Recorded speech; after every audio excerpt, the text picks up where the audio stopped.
Vous êtes-vous déjà demandé ce qui définit un véritable leader ? Est-il possible d'allier succès financier et impact sociétal positif ? Je suis Ambeline Becker et c'est à ces questions que nous répondrons ensemble dans Vérité, le podcast où l'entrepreneuriat rencontre la transformation personnelle. Chaque épisode est un pas de plus vers votre transformation intérieure. Une chance d'harmoniser votre ambition et votre authenticité.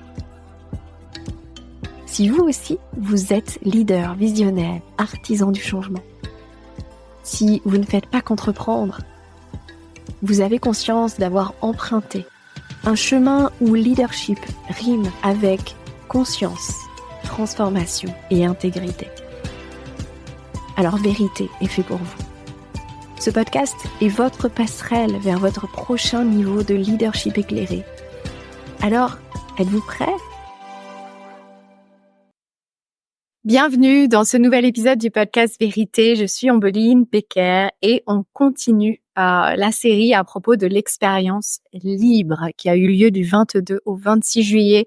Vous pouvez toujours vous inscrire pour recevoir les replays. Vous avez le lien dans la description. Ce 4e jour avait pour thème « Revenir à l'essentiel ».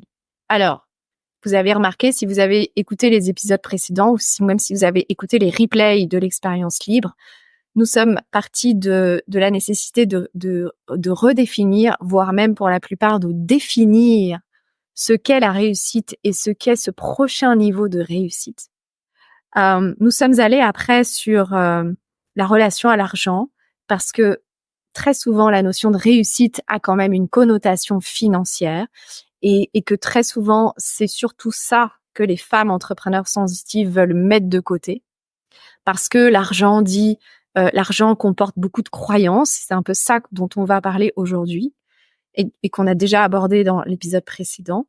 De cet argent, en fait, on est arrivé au jour 3 dans lequel je les ai aidés à reconnecter à leur pourquoi. À leur vrai pourquoi. Et même celles qui pensaient connaître leur pourquoi, elles ont découvert un autre niveau de ce pourquoi. Un niveau qui les élève, un niveau qui les motive, un niveau qui les rassemble et les réconcilie intérieurement. Un niveau qui les aide à se reconnaître pleinement dans leur essence et à comprendre le fil rouge de tout leur chemin de vie, aussi bien personnel que professionnel. Connaître son pourquoi, c'est profondément libérateur parce que ça nous permet de réconcilier toutes nos facettes. Et donc, après avoir fait cette reconnaissance du pourquoi et fait le lien avec l'entreprise, parce que bien sûr, il est question de ça surtout, c'est de revenir encore plus à l'essentiel. Ce qu'elles ont compris aussi, c'est que notre pourquoi n'est pas forcément lié à notre fin. Je reformule ce que j'ai dit. Notre pourquoi concerne toutes les sphères de notre vie. Mais ça n'est pas la mission de notre entreprise. La mission de notre entreprise est alignée à notre pourquoi. Mais c'est comme un des aspects de notre pourquoi. Par exemple, je pense à une des membres du collectif Libre qui disait qu'elle prenait conscience que son pourquoi était la puissance du sensible ou la puissance du féminin. Peu importe les mots qu'on pose dessus. Peut-être qu'à vous, ça ne vous parlera pas, mais elle, ces mots portent une vibration qui viennent comme réajuster tout son intérieur. C'est comme un diapason, en fait. Notre pourquoi est un peu notre diapason. Et donc, elle prend conscience que ça, c'est son pourquoi. Et donc, je l'ai aidée à comprendre que la mission de son entreprise, c'était pas la puissance du sensible, pour reprendre ces mots, mais c'était d'éveiller et d'informer les femmes pour qu'elles soient capables de reconnecter à ça en elles. Une autre de mes clientes, par exemple, son pourquoi, c'est la paix. C'est d'abord la paix en elle. Donc, s'autoriser, le prochain niveau, c'est s'autoriser plus de paix pour elle.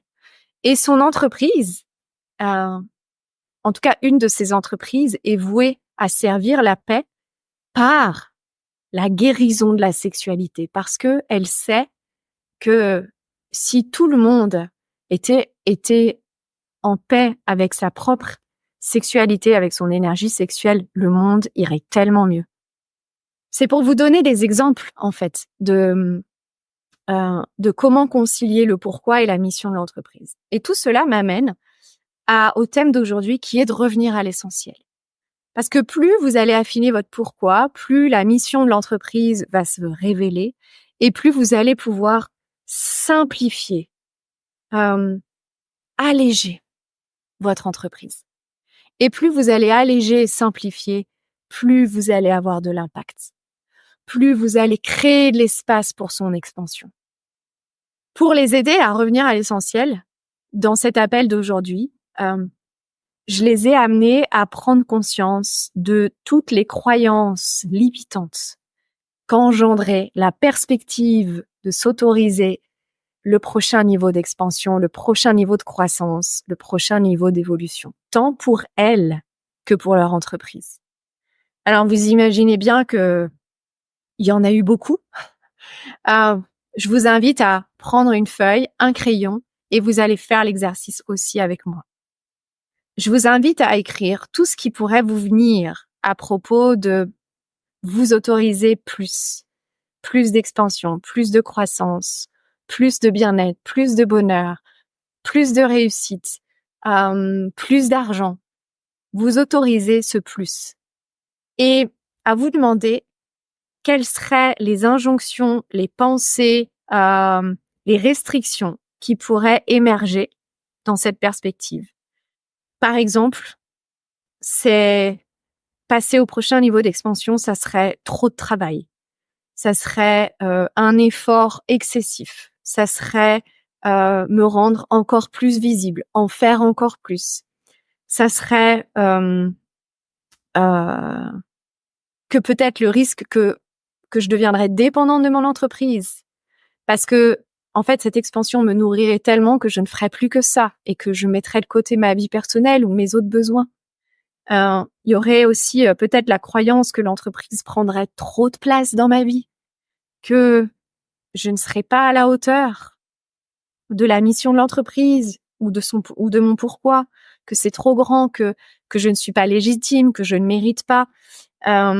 J'aurais peur aussi des conséquences, peut-être de passer à ce prochain niveau d'expansion, parce que j'aurais peur d'être rejetée, j'aurais peur d'être isolée.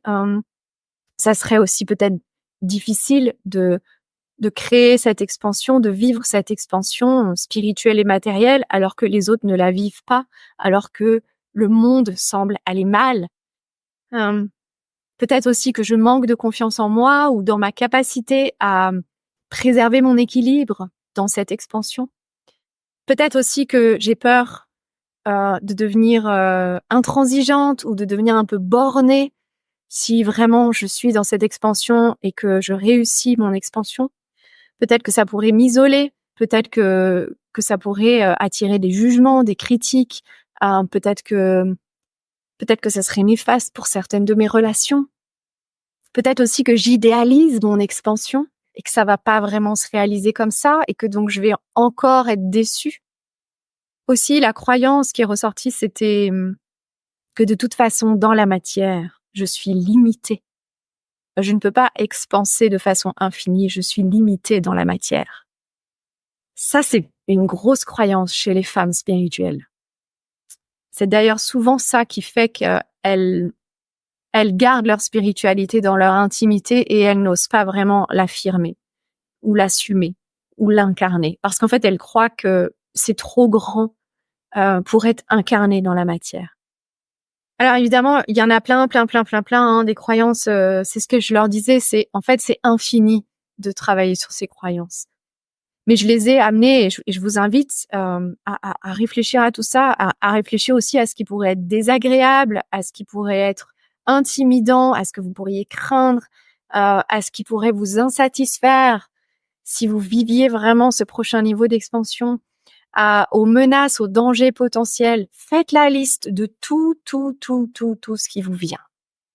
Et en fait, ce que je leur proposais, c'était une fois qu'elles avaient fait la liste de tout ça, alors je leur ai aussi proposé un protocole que vous retrouvez si vous recevez le replay de ce jour 4, un protocole pour libérer et pour créer de l'espace en elles, pour se libérer un petit peu, se détacher de ces croyances limitantes. Mais je les ai amenées à 3 conclusions. La première, c'est que de toute façon, tout ce dont vous avez peur, tout ce que vous craignez, tout ce que vous redoutez, ça arrivera. Sauf qu'au moment où ça arrivera, vous aurez les capacités et les ressources de le dépasser. Peut-être même que ça vous étonnera. Quel que soit ce qui arrive, vous aurez les ressources pour continuer à avancer. Ce n'est pas la peine de remettre en cause votre expansion, vos compétences, vos décisions.